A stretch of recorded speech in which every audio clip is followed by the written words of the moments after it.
Good morning. I try to walk every day on the Sammamish River Trail. I alternate north one day and south the next. But still, you might think it would be boring to always walk in the same place, but it definitely is not. I see new things every day. I think our eyes, or rather our brains, can only register a limited amount of information at a time. So we actually see only a fraction of all the things that could be seen.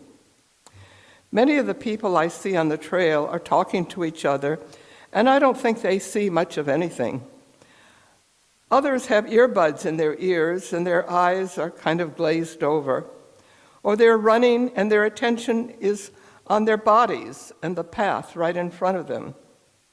But I walk to see. I first learned to notice things when I lived in Kirkland and began taking regular walks. I decided to take my camera with me and find something every day that was interesting enough to take a picture of and post on Facebook. It was winter at the time, so I thought that would be a real challenge. But to my surprise, I began to see so many interesting and beautiful things that I found I was taking way too many pictures, and I had to pick and choose just a few to post.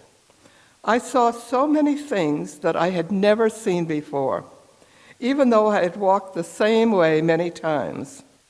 So many mosses, winter blooms, colored branches, unusual shapes and colors.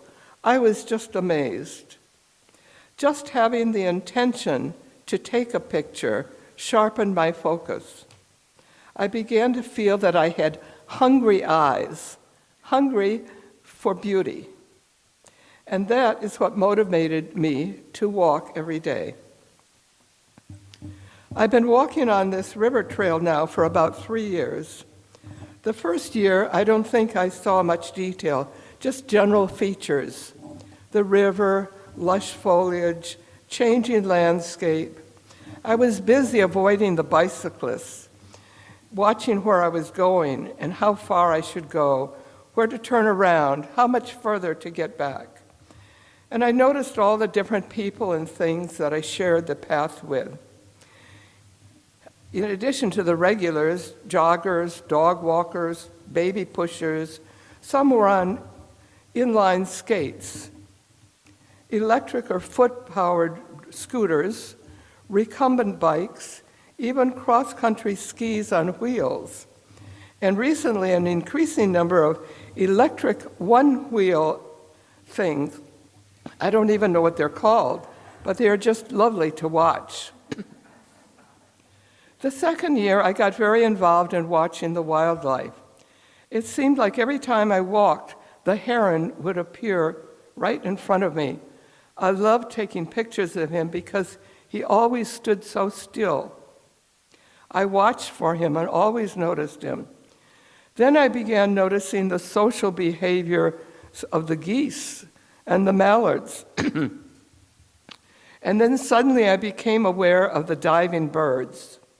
What a thrill when I would recognize them, and I would watch one and know that soon it would duck its head down and disappear. It would make me laugh every single time, and it still does. Then I would watch the water and try to guess where it would appear after at least a minute. I have occasionally glimpsed an eagle and even river otters.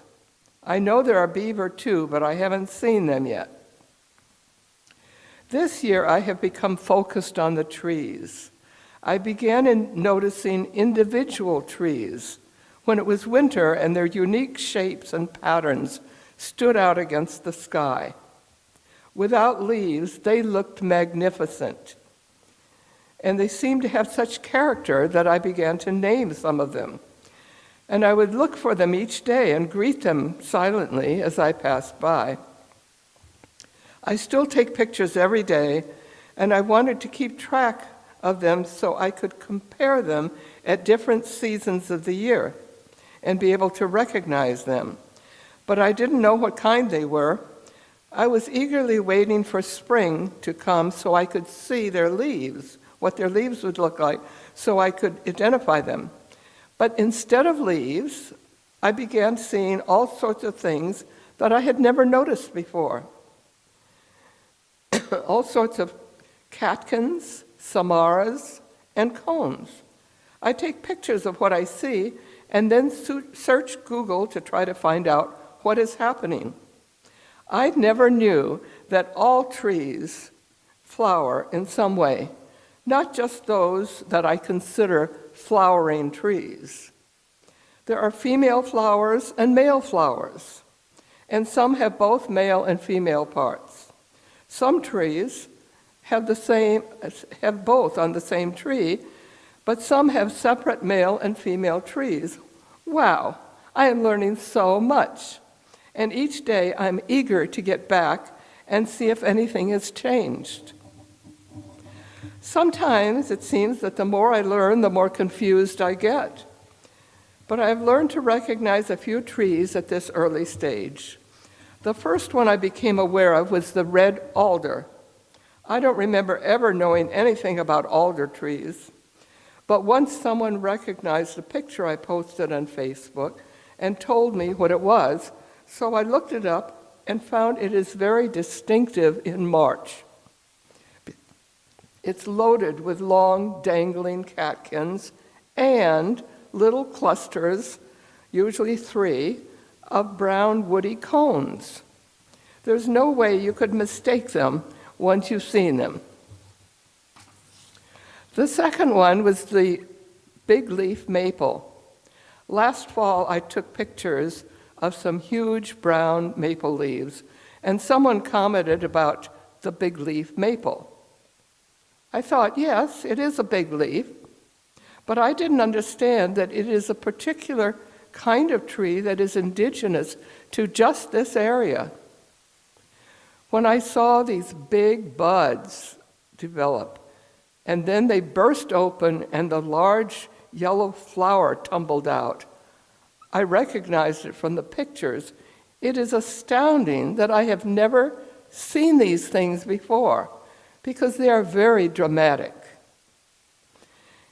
It turned out that most of the very large trees that had grabbed my attention are cottonwoods, but they were very slow to reveal themselves to me.